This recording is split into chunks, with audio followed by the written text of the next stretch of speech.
नमस्कार। कक्षा 8 का प्यारा प्यारा विद्यार्थी भाइ बहिनीहरू, आउनुहोस्। आज हामी नेपालीको कक्षामा छौँ। छलफल गरौँ। आज हाम्रो विषयवस्तु रहेको छ निवेदन, पाठ 5 को निवेदन। हेर्नुहोस् त, स्लाइडमा पनि तपाईहरू देख्न सक्नुहुन्छ। तपाईहरूको पाठ्यपुस्तक पनि लिएर तपाईहरू तयार भएकै हुनुहुन्छ। अब पाठ्यपुस्तक पनि पल्टाउनुहोस्। पाठ 5 निवेदन। यस अन्तर्गत आज हामी निवेदन भनेको के हो, निवेदन कसरी लेखिन्छ, यी कुराहरूको साथसाथमा सदा झैँ हामी भाषिक क्रियाकलापहरू, सस्वर वाचन, उच्चारण अभ्यास, शब्दार्थ, वाक्यमा प्रयोग, बोध प्रश्न, प्रश्नोत्तर जस्ता विभिन्न किसिमका क्रियाकलापहरू लिएर आजको कक्षामा हामी उपस्थित भएका छौँ। ल विद्यार्थी भाइ बहिनीहरू, तपाईहरूलाई यादै छ हामीले कक्षा 7 मा पनि चिठीहरूका बारेमा पढेका थियौँ।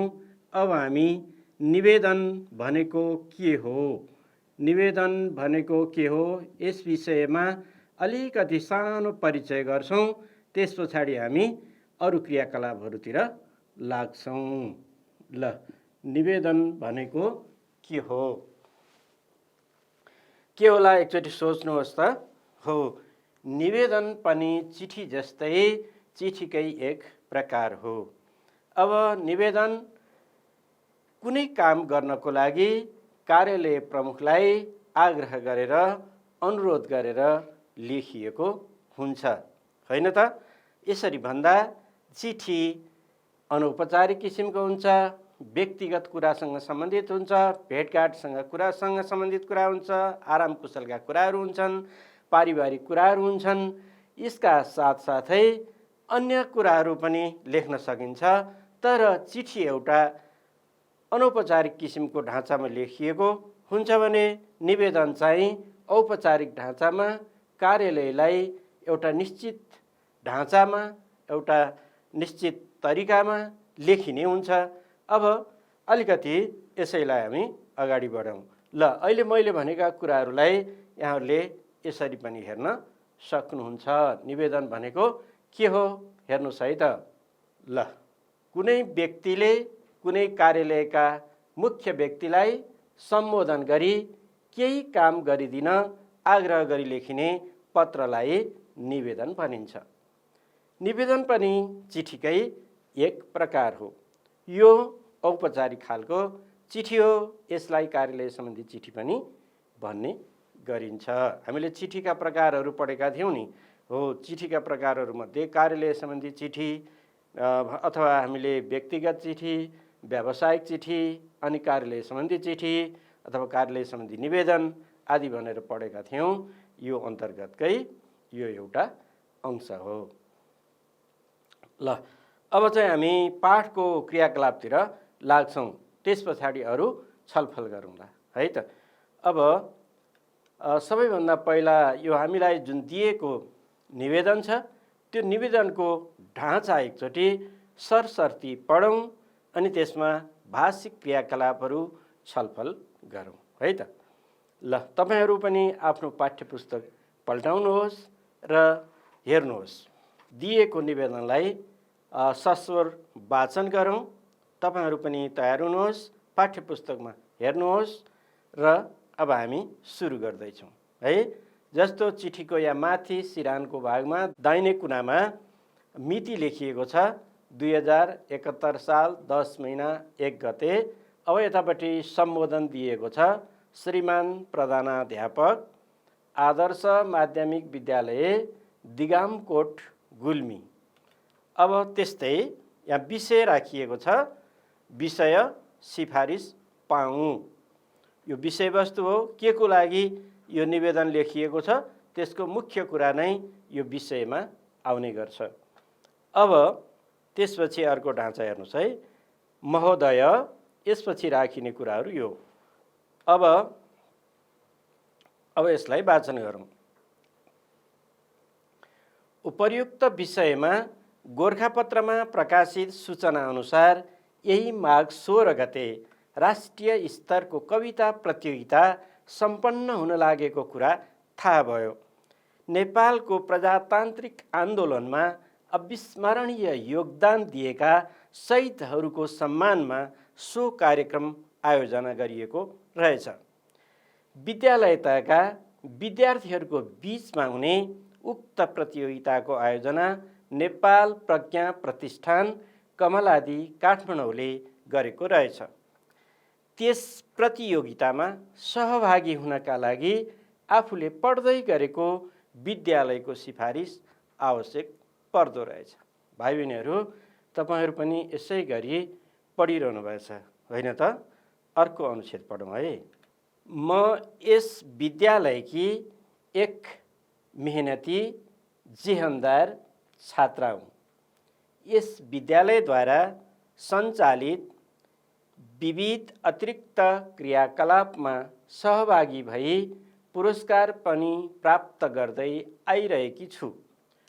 म विगतमा जिल्ला शिक्षा कार्यालयले आयोजना गरेको जिल्ला स्तरीय कविता प्रतियोगितामा समेत प्रथम भइसकेकी छु। यसका साथै मैले क्षेत्रीय स्तरको कविता प्रतियोगितामा पनि प्रथम स्थान प्राप्त गरेको कुरा यहाँलाई अवगत नै छ। ल भाइ बहिनीहरू, तपाईहरू पनि राम्रोसँग आवाज निकालेर स्पष्टसँग शुद्धसँग वाचन गरिरहनु भएको छ होइन त? अब अर्को बाँकी अनुच्छेदलाई पढौँ है। अत राष्ट्रिय स्तरको कविता प्रतियोगितामा पनि सहभागी भएर आफ्नो प्रतिभा प्रस्तुत गर्ने मेरो इच्छा छ। यस विद्यालयको विद्यार्थीका रूपमा सहभागी भएर पुरस्कार प्राप्त गर्न सकेमा विद्यालयका लागि पनि गौरवको विषय हुनेछ। त्यसैले उक्त प्रतियोगितामा सहभागी हुनका लागि विद्यालयको तर्फबाट सिफारिस गरिदिनु हुन श्रीमान समक्ष यो निवेदन पेश गर्दछु। यसरी यो निवेदनलाई हामीले वाचन गर्यौं।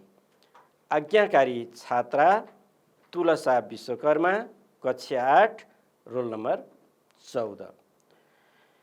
अब हामीले यस दिएको निवेदन जुन हामीले वाचन गर्यौं त्यसमा केही विद्यार्थी भाइ बहिनीहरूलाई कुनै शब्दहरू उच्चारण गर्न अलि कठिनाई भएको जस्तो पनि लाग्छ।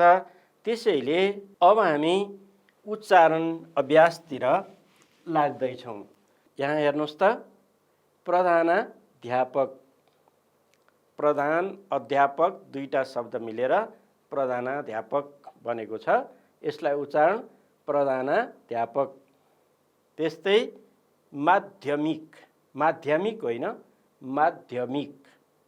ठीक छ। अब अरू शब्दहरू हेरौँ है। जस्तो यो विद्यालय, यो विद्यालय होइन। जस्तो कि यसलाई विद्यालय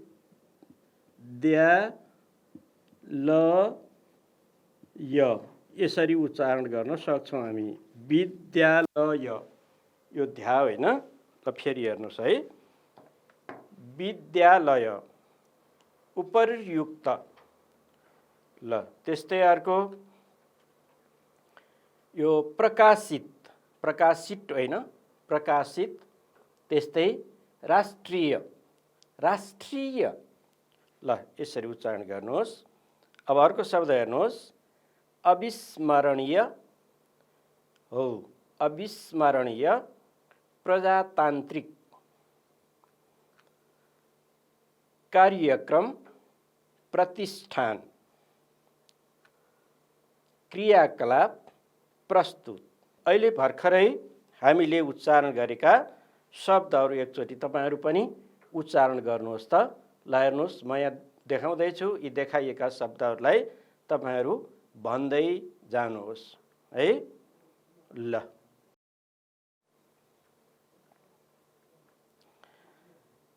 अब विद्यार्थी भाइ बहिनीहरू अर्को क्रियाकलापतिर लागौँ।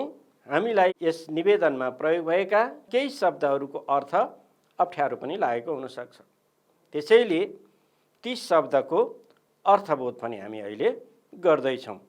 ल कुन शब्दको अर्थबोध गर्दैछौँ हेर्नुहोस् त, जस्तो प्रतियोगिता हो। हामीले बोलीचालीमा त धेरै यस्ता शब्दहरू प्रयोग गरिरहेका हुन्छौँ, तर यसको पर्यायवाची शब्द के दिने होला, ट्याक्क यसको अर्थ कसरी लेख्ने होला, त्यो चाहिँ कहिलेकाहीँ अप्ठ्यारो जस्तो लाग्न सक्छ।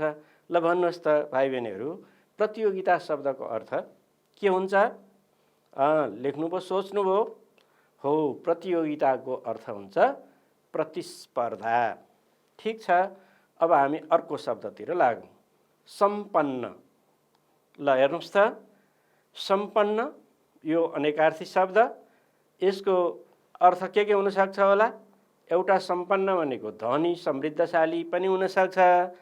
अर्को चाहिँ सम्पन्न भनेको अर्को शब्दको अर्थ चाहिँ के हुन्छ? यो निवेदनमा चाहिँ के अर्थमा प्रयोग भएको छ? ल भन्नुहोस् त। हो, समाप्ति वा टुङ्ग्याउने काम, सम्पन्न गर्ने काम, काम समाप्त गर्ने काम। ल अर्को फेरि हेर्नुहोस्, अविस्मरणीय हो। विस्मरणीयको उल्टो अर्थ आउने शब्द अविस्मरणीय। के होला यसको अर्थ? अविस्मरणीय भनेको बिर्सन नसकिने, बिर्सन नहुने। ल योगदान, यसलाई अर्को शब्दमा कसरी भन्न सकिन्छ? कुनै काममा महत्त्वपूर्ण सहायता दिने काम। त्यस्तै जिहेनदार, प्रतिभाशाली, बुद्धिमान।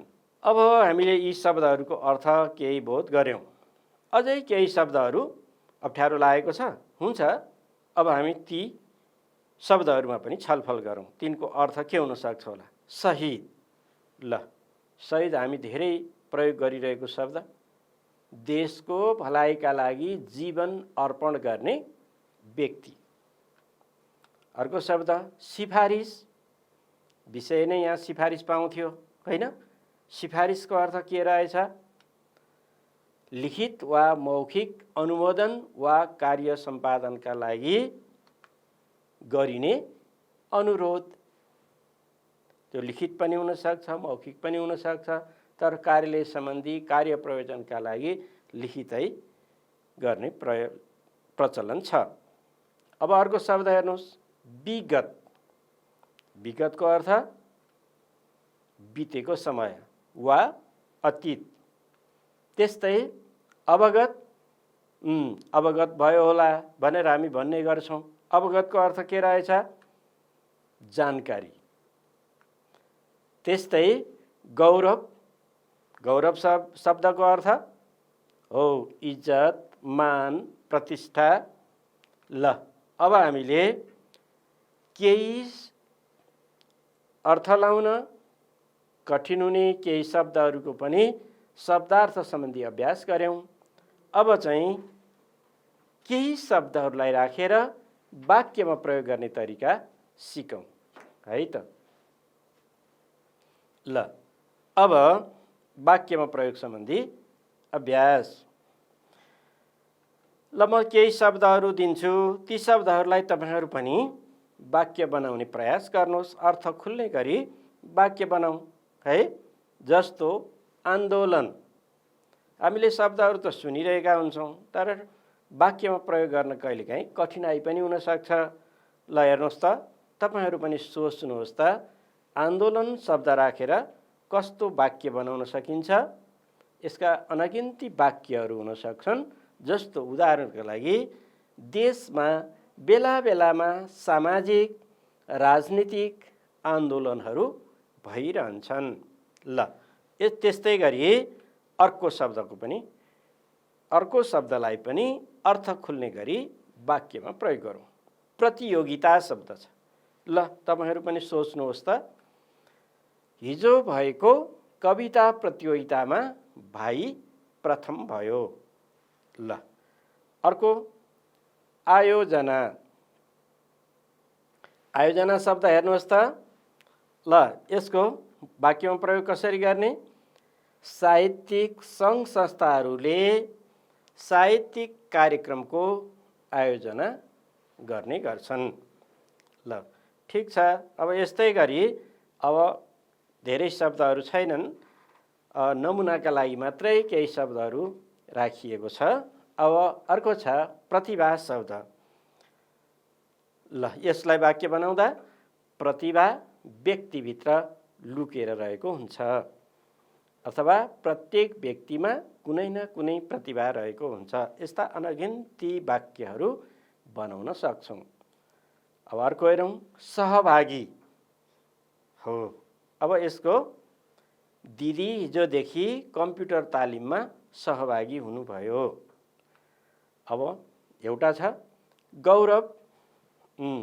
ल म आफ्नो जन्मभूमिप्रति गौरव गर्छु।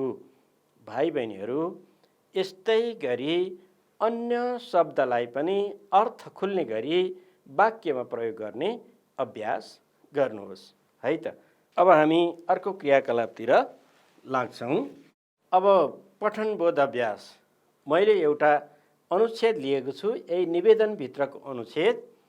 यसलाई अब हामी पढौँ र यहाँ सोधिएका केही थोरै प्रश्नहरू सोधिएका छन्। छोटो छोटो उत्तर आउने प्रश्नहरू छन्। ती प्रश्नहरूको जवाब दिने गरी यसलाई पढ्नुहोस् है। बोध हुने गरी पढ्नुहोस्, अर्थात् बुझिने गरी पढ्नुहोस्। सोधिएका प्रश्नहरू जसले गर्दा सोधिएका प्रश्न सजिलै दिन सकियोस्। ल अब यो अनुच्छेद हेरौँ है।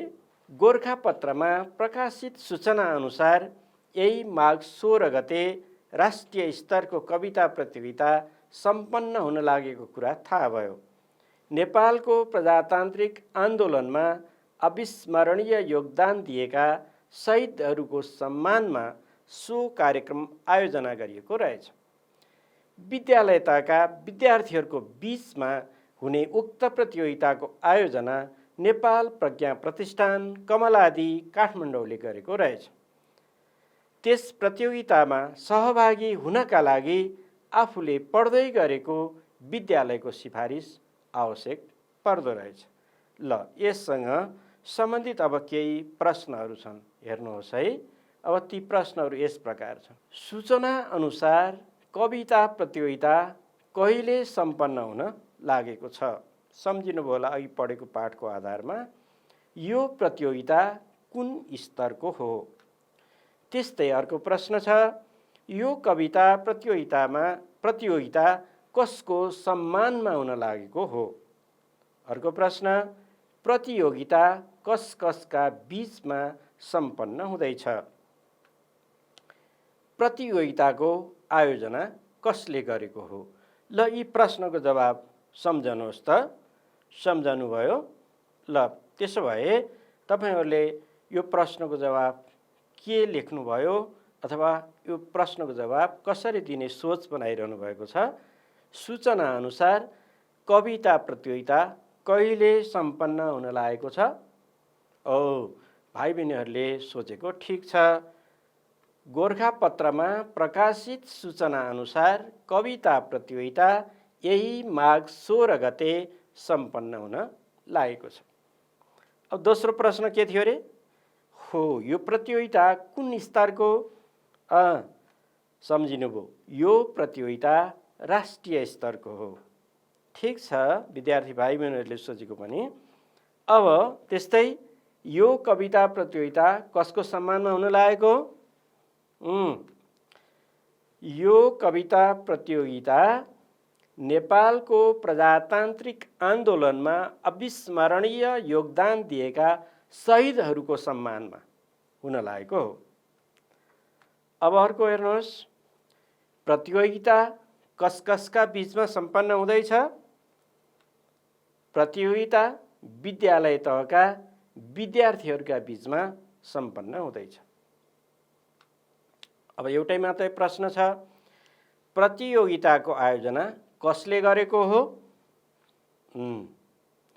प्रतियोगिताको आयोजना नेपाल प्रज्ञा प्रतिष्ठान कमलादि काठमाडौँले गरेको हो। ल विद्यार्थी भाइ बहिनीहरू, तपाईहरूले राम्रैसँग बुझेर पढ्नु हुँदो रहेछ, खुसी लाग्यो। प्रश्नको जवाब तपाईहरूका पनि ठिक छन्। अब हामी अर्को क्रियाकलापतिर लागौँ। अहिले हामीले भर्खरै पढ्यौँ।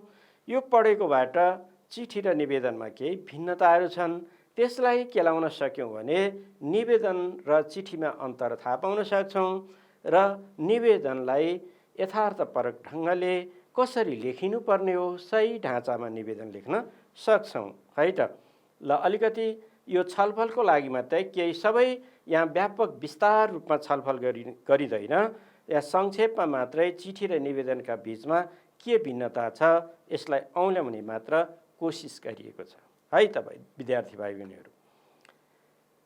चिठी व्यक्तिगत हुन्छ, यो व्यक्तिले व्यक्तिलाई लेखेको हुन्छ होइन त। त्यस्तै निवेदन चाहिँ के हुन्छ, निवेदन पनि व्यक्तिले नै लेखेको हुन्छ तर कार्यालयलाई लेखेको हुन्छ। अब अर्को चिठी अनौपचारिक हुन्छ, चिठीमा दुःख सुखका कुरा हुन्छन्, सन्चो बिसन्चोका कुरा हुन्छन्, स्नेहका कुराहरू हुन्छन्, माया प्रेमका कुराहरू हुन सक्छन्, विभिन्न किसिमका कुराहरू राखेर चिठी लेख्न सकिन्छ। यो अनौपचारिक किसिमको हुन्छ, यसमा व्यक्तिको घर परिवार समस्या सुझाव सल्लाह आदि पनि समेटिएका हुन्छन् होइन त।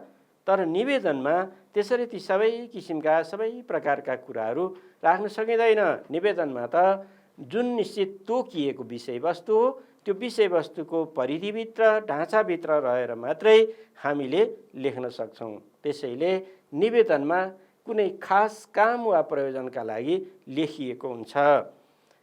अब चिठी भावनात्मक कुरासँग बढी सम्बन्धित हुन्छ तर यो नियम कानुन वा प्रक्रियासँग सम्बन्धित हुन्छ। ल यसरी हामीले चिठी र निवेदनका बीचमा हुने भिन्नतालाई थोरै रूपमा चर्चा गऱ्यौँ, तपाईँहरूले पनि बुझ्नुभएकै कुरा हो। अब अर्को क्रियाकलापतिर लागौँ है विद्यार्थी भाइ बहिनीहरू। अब निवेदन त पढ्यौँ हामीले, यो निवेदन पढ्नुको अर्थ पढ्न जान्नु मात्रै यसको उद्देश्य होइन। यसको मुख्य उद्देश्य भनेको अब यस्तै किसिमका हामीलाई व्यवहारमा आउने किसिमका समस्याहरूलाई समेटेर आवश्यक पर्ने निवेदन कसरी लेख्न सकिन्छ, हाम्रो मुख्य विषयवस्तु चाहिँ त्यो पनि हो। त्यसैले निवेदनको ढाँचा राम्रोसँग जान्नुपर्छ, त्यो जान्दाखेरि नै हाम्रो निवेदन चाहिँ सही किसिमको लेखाइ हुन पुग्छ। त्यसैले यो ढाँचामा छलफल नगर्ने त भाइ बहिनीहरू हो, ढाँचामा छलफल गर्नुपर्छ। अब हामी त्यतैतिर जाँदैछौँ है। जस्तो हामीले अघि पनि हेऱ्यौँ, निवेदनको माथिल्लो भागको दाहिनेतिर कुनामा सबैभन्दा पहिला त मिति लेख्नुपर्छ अथवा जुन मितिमा निवेदन लेख्न लागि हो त्यो त्यही दिनको त्यही समयको मिति लेख्नुपर्छ। अब मिति पछाडि के हुन्छ भन्नुहोस् त भाइ बहिनीहरू। मिति पछाडि तल कुन कार्यालयको प्रमुखलाई सम्बोधन गर्नुपर्ने हुन्छ, कुन कार्यालयलाई चिठी लेखिँदैछ त्यो कार्यालयको व्यक्तिको पद अनुसार कार्यालय प्रमुखलाई सम्बोधन गर्नुपर्छ। जस्तै उदाहरणका लागि एक दुईवटा उदाहरण हेरौँ। जस्तो कि विद्यालयमा प्रमुख को हुन्छ प्रधानाध्यापक, त्यसैले सम्बोधन गर्दाखेरि पद प्रधानाध्यापकको रहन्छ, सम्बोधन श्रीमान प्रधानाध्यापक भनेर हामी सम्बोधन गर्छौँ। त्यस्तै गरी महाविद्यालय कलेज वा क्याम्पसमा को हुन्छ क्याम्पस प्रमुख, त्यसैले श्रीमान क्याम्पस प्रमुख भनेर हामीले लेख्ने गर्छौँ। त्यस्तै गरी गाउँपालिका वा नगरपालिकामा अब को हुन्छ गाउँ प्रमुख वा नगर प्रमुख हुने गर्छ, त्यसैले श्रीमान गाउँ प्रमुखज्यू वा श्रीमान नगर प्रमुखज्यू यसरी हामी सम्बोधन गर्ने गर्छौँ। त्यस्तै गरी अब जिल्ला प्रशासन कार्यालयमा प्रमुख पद कसको रहन्छ प्रमुख जिल्ला अधिकारी, त्यसैले श्रीमान प्रमुख जिल्ला अधिकारी यसरी हामी सम्बोधन गर्ने गर्छौँ। बैंक वा अन्य वित्तीय संस्थाहरूमा को रहन्छ प्रबन्धक वा महाप्रबन्धक, त्यसैले श्रीमान प्रबन्धक महाप्रबन्धक भनेर यसरी सम्बोधन गरिन्छ। यसरी विद्यार्थी भाइ बहिनीहरूलाई यसले एउटा के नमुना दिन्छ भने अब कार्यालयको प्रमुख अनुसार सम्बोधन गर्नुपर्ने हुन्छ भन्ने कुरा विद्यार्थी भाइ बहिनीहरूलाई थाहा नै थियो, तैपनि अझ यसबाट सहयोग पुगेको हुनुपर्छ। ल त्यसो भए अब अरू ढाँचामा उल्लेख भएका अरू विषयहरूमा लेखौँ। त्यसपछि हामीले सम्बोधन गरिसकेपछि कुन कार्यालयलाई निवेदन दिन लागि हो त्यो कार्यालयको नाम र ठेगाना स्पष्टसँग खुल्ने गरी लेख्नुपर्छ। त्यसपछि अर्को विषयवस्तु, अब हामी विषय भनेर त्यहाँ लेख्ने गर्छौँ। त्यो विषय हामीले कुन काम लिनको लागि, कुन काम गर्नको लागि, कुन काम सम्पन्नका लागि लेख्न लागि हो त्यसको विषय छोटो तर सबै अर्थ समेटेको सार संक्षेपमा लेख्नुपर्ने हुन्छ। छोटो र विषयवस्तुलाई समेट्ने गरी हामी विषय लेख्छौँ।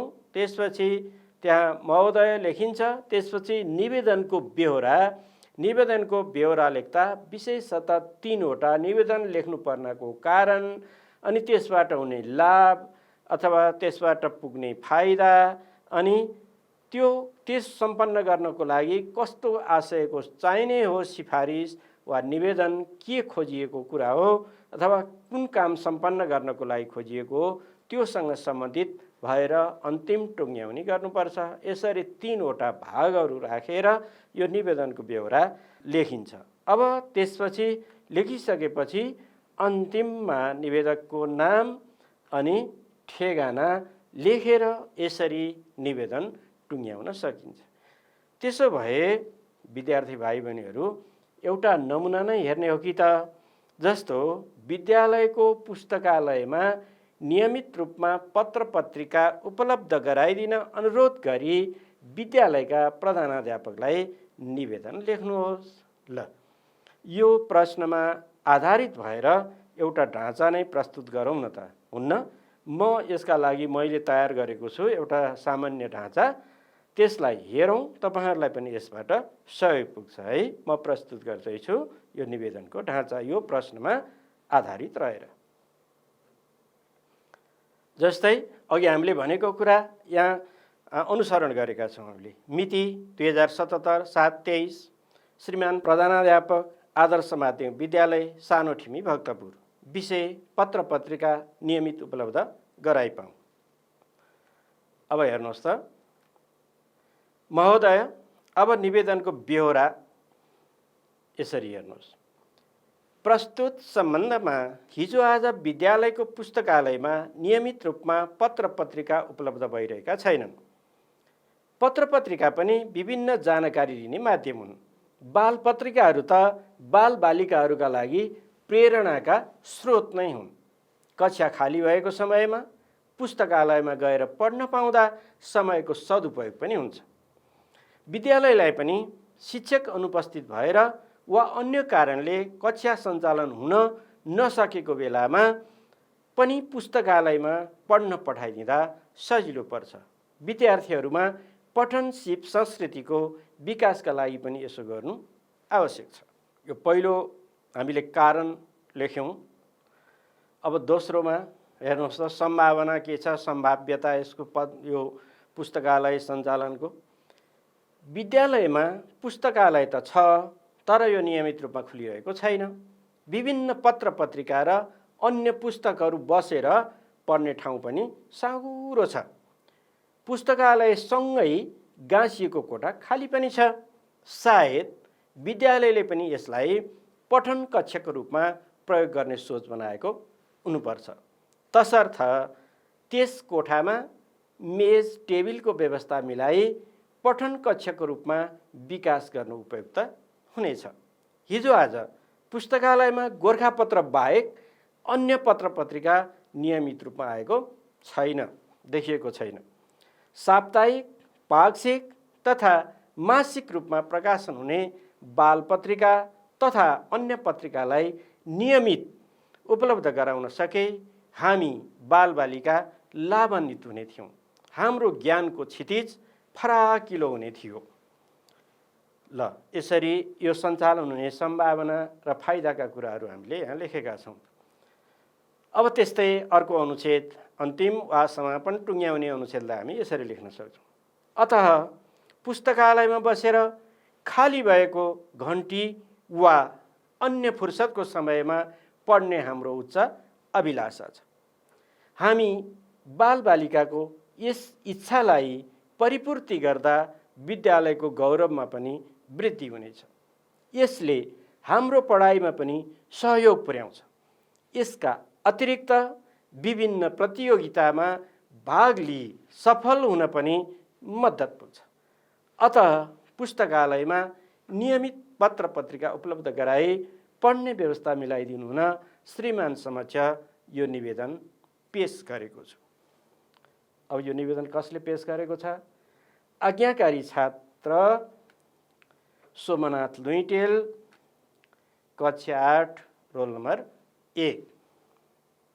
ल विद्यार्थी भाइ बहिनीहरू, हामीले यो निवेदनको ढाँचा कस्तो रहन्छ, कसरी लेख्न सकिँदो रहेछ भनेर दिएको प्रश्नमा आधारित भएर यो नमुना प्रस्तुत गर्यौं। मलाई आशा छ विद्यार्थी भाइ बहिनीहरूले यसबाट लाभ लिन सक्नुहुनेछ। विद्यार्थी भाइ बहिनीहरू, अब माथिका निवेदनहरू पढिसकेपछि, लेखन अभ्यास गरिसकेपछि, नमुना सिकिसकेपछि हामीले अरू निवेदनहरू पनि अब लेख्न जान्नुपर्छ। त्यसैले म तपाईहरुलाई एउटा प्रश्न दिन्छु। त्यो प्रश्नमा आधारित भएर तपाईहरु पनि निवेदन लेख्नुहोस् है त। ल निवेदन लेख्ने अभ्यास गर्नुहोस्। जस्तै प्रश्न छ, विद्यालयले गरिब तथा जेहेनदार विद्यार्थीलाई प्रदान गर्ने छात्रवृत्ति आफूले पाउन अनुरोध गरी आफ्नो विद्यालयका प्रधानाध्यापकलाई निवेदन लेख्नुहोस्। ल यो प्रश्नमा आधारित भएर तपाईहरु निवेदन लेख्नुहोस् है त।